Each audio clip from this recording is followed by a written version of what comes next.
Well, good afternoon, church. It's me, Josh, along with Josiah. Say hi to Josiah. Say hi to everybody. Hello. And it is our job today to bring you a little daily dose of encouragement. And I obviously am not one of the three pastors, so don't get your hopes up.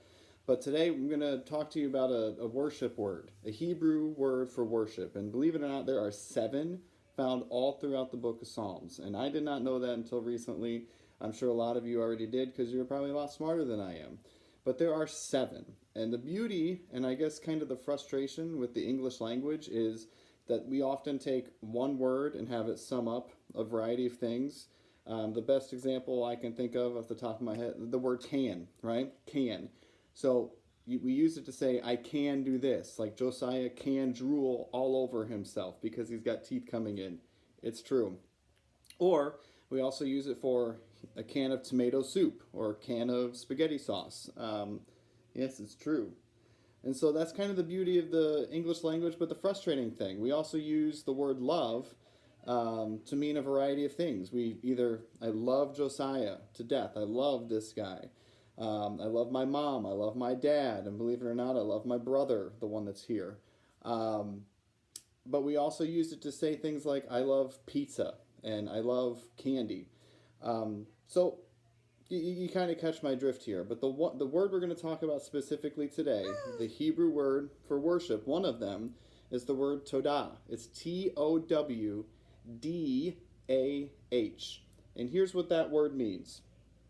It's a Hebrew word, again, that means an extension of the hand in thanksgiving for what God has done.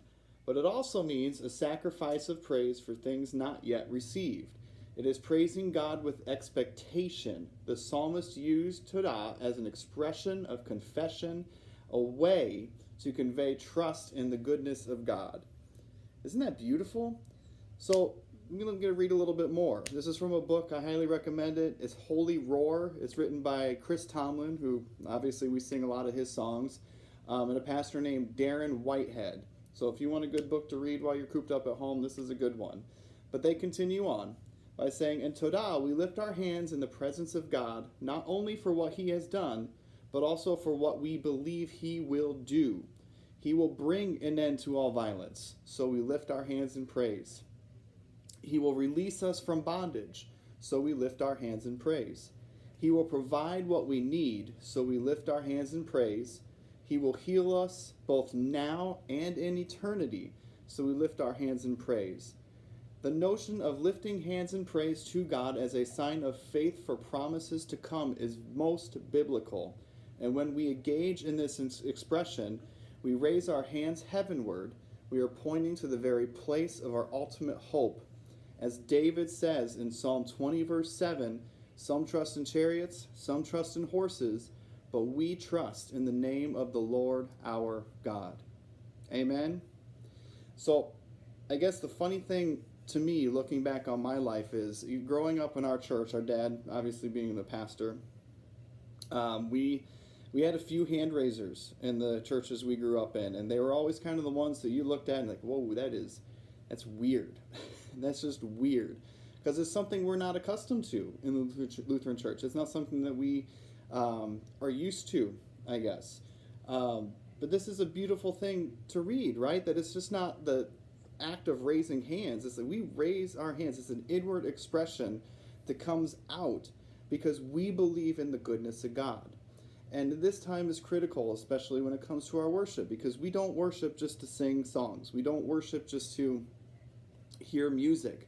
We worship because we believe in the power of the words that we are singing, and that those words aren't just words. They actually communicate to our soul to remind us of the goodness of God.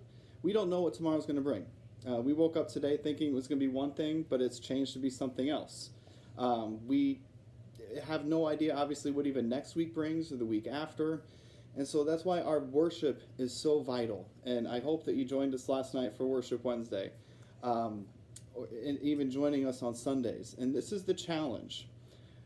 I am going to challenge you to try it. This is the perfect time to do it, because you're going to be at home. Nobody's watching you except for your family, and they've probably seen you do a lot of weird things anyways in their lifetime. Just to give it a shot. Because we don't just raise our hands for the act of raising our hands. We don't do it just for everyone to say, look at me, look at me. We do it because it's an inward expression that comes out, so we can express, I believe in what you are doing. I believe what you're going to continue doing. I believe that your word is true. I believe your promises will come true, that your promise still stands, and great is your faithfulness. That's all I got for you today. Give it a shot. Try it out. Know that we love you. Know that Josiah, he loves you too. And that we will see you very soon. And stay tuned tonight. I believe tonight is the first Theological Thursday with Pastor Sam. If you don't know the information as to how to get logged in and all that good stuff, he'll send it out to you later today. We love you, church. Keep up the good work and stay believing. Amen.